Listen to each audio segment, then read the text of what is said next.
Shalom Bapak Ibu Saudara, mari kita bersyukur sekali lagi untuk apa yang Tuhan sudah kerjakan dalam hidup kita. Dan hari ini, di jam ini, ketika Bapak Ibu sekalian, Bapak Ibu Saudara dimanapun berada memiliki kesempatan untuk boleh mendengar kebenaran firman, biarlah kebenaran ini boleh jadi berkat. Mari kita akan berdoa. Bapa, kami bersyukur, terima kasih untuk jam ini, waktu ini. Terima kasih untuk kekuatan serta kesehatan yang Tuhan beri. Mari kiranya penyertaan yang sempurna yang datang daripada Tuhan akan terus menopang hidup kami. Dalam satu nama Tuhan kami, Yesus Kristus, kami berdoa. Amin. Bapak Ibu Saudara yang dikasihi Tuhan, mari bersama saya kita akan melihat satu ayat di dalam Mazmur 34 ayatnya yang ke-18. Demikian bunyi firman Tuhan, sekali lagi dari Mazmur 34 ayatnya yang ke-18. Apabila orang-orang benar itu berseru-seru, maka Tuhan mendengar dan melepaskan mereka dari segala kesesakannya. Apabila orang-orang benar, kata firman Tuhan, berseru-seru, maka Tuhan akan mendengar dan melepaskan mereka dari segala kesesakannya.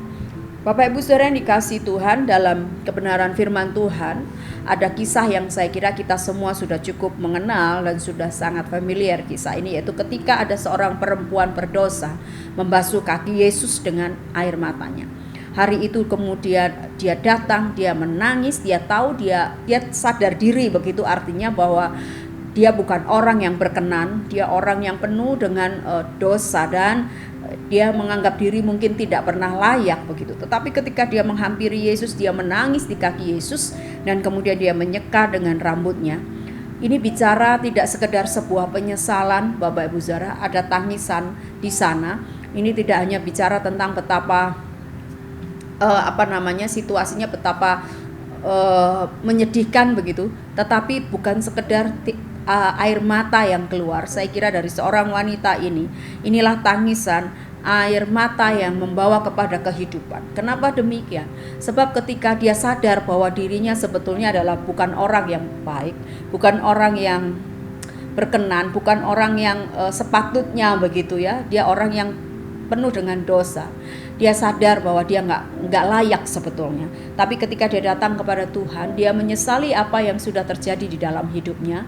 Dan kemudian sebagai bentuk penyesalan itu dia menangis di kaki Yesus. Air mata itu mengandung sebuah kehidupan. Artinya bahwa air mata itu memang bentuk sebuah penyesalan. Kadang-kadang air mata diidentikan dengan kelemahan, tapi kali ini tidak hanya bicara tentang itu, tapi bicara sebuah kehidupan dan kekuatan yang baru. Karena setelah dia bertemu dengan Yesus, dia mendapatkan sesuatu, kehidupan yang berbeda, hidup yang baru, hidup yang diperbaharui, hidup yang tidak lagi menjadi sama seperti sebelum dia datang menangis di kaki Yesus. Bapak Ibu Saudara yang dikasihi Tuhan, sekali lagi di balik air mata itu ada kekuatan dan kehidupan yang baru yang keluar. Karena tidak semua orang dalam keadaan seperti wanita ini berani menghampiri Yesus dan kemudian menyesali semua yang dia lakukan atau apa yang terjadi selama ini di dalam hidupnya. Maka kemudian ketika dia berani datang kepada Yesus, bukankah itu sebuah tindakan keberanian? Ada sesuatu yang membuat dia yakin bahwa ketika bertemu Tuhan ada sesuatu yang baru, ada kehidupan yang baru yang akan diberikan. Dan kita tahu bahwa pertobatan dimulai di situ. Nah, Bapak Ibu Saudara yang dikasihi Tuhan, tadi dikatakan dalam Mazmur 34 ayat 18 bahwa apabila orang benar itu berseru, maka Tuhan mendengar. Apa yang terjadi pada wanita ini sama, dia berseru, dia menangis, dia menyesali apa yang sudah terjadi di dalam hidupnya, maka Tuhan melepaskan mereka dari segala kesesakannya. Jadi wanita ini juga sudah penuh dengan kesesakan, penuh dengan penderitaan sebetulnya selama ini atas apa yang terjadi di dalam hidupnya. Maka ketika dia bertemu Yesus, dia sampaikan semua keluh kesah itu dan kemudian Tuhan melepaskan dia dari segala kesesakannya. Bapak Ibu Saudara yang dikasihi Tuhan, adakah hari-hari ini kita juga sedang dalam keadaan yang penuh dengan kesesakan?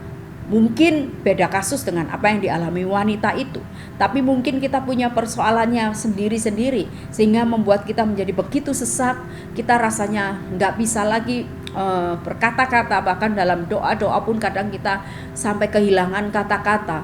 Tetapi percayalah Bapak Ibu Saudara, ketika firman Tuhan memberikan kepada kita pernyataan bahwa setiap orang yang berseru-seru, maka Tuhan akan melepaskan dari kesesakannya. Ini bukan sekedar firman Tuhan yang kita baca terus kemudian ya Tuhan aku tahu tapi terus lewat. Tapi mari kita camkan ini, bahwa wanita itu yang datang dengan segala kesesakannya, datang dengan segala pergumulannya, datang dengan segala kelemahannya, dia menangis di bawah kaki Tuhan sebagai bentuk penyesalan. Tapi di balik itu semua, dia yakin bahwa ada perubahan, ada kehidupan di balik segala sesuatunya itu.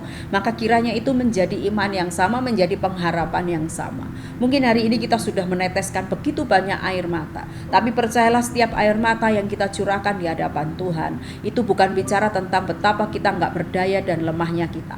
Tapi di balik itu semua ada kekuatan baru yang Tuhan sediakan, yang akan Tuhan nyatakan kepada setiap kita. Bapak Ibu Saudara yang dikasihi Tuhan, Tuhan itu dekat dengan setiap mereka yang patah hati, dan Tuhan itu juga dekat kepada setiap mereka yang penuh dengan keluh kesah, dan juga Tuhan itu dekat kepada setiap mereka yang datang dengan cucuran air mata. Maka Tuhan memperhatikan segala sesuatunya itu. Maka percayalah saat kita berdoa, sudah sering berdoa bahkan tiap hari. Bapak Ibu Saudara, ini berdoa tidak bicara 1-2 kali terus kemudian Tuhan langsung memberi. Tapi sepanjang kita masih terus berdoa dan meminta terus, itu tanda bahwa kita nggak berdaya, bukan? Tuhan, kita perlu Tuhan. Maka terus saja berdoa, karena memang kita nggak akan pernah bisa dan mampu, dan kita nggak akan pernah punya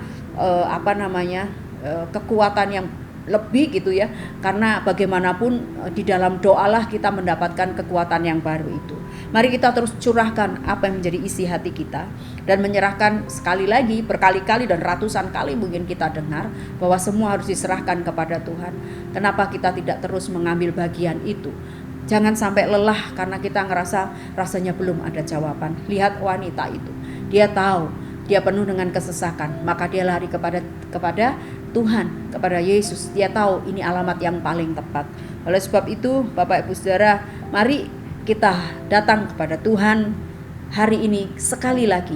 Di tengah segala tetesan air matamu dan di segala bentuk macam kesesakanmu, percayalah bahwa Dia tetap Tuhan yang akan melepaskan kita dari segala macam kesesakan kita. Karena ini janjinya, janji firman Tuhan bahwa setiap orang yang berseru-seru kepadanya, Tuhan mendengar dan Tuhan akan melepaskannya. Kiranya kekuatan yang baru, pengharapan yang baru menjadi bagian kita hari ini. Tuhan Yesus memberkati kita sekalian.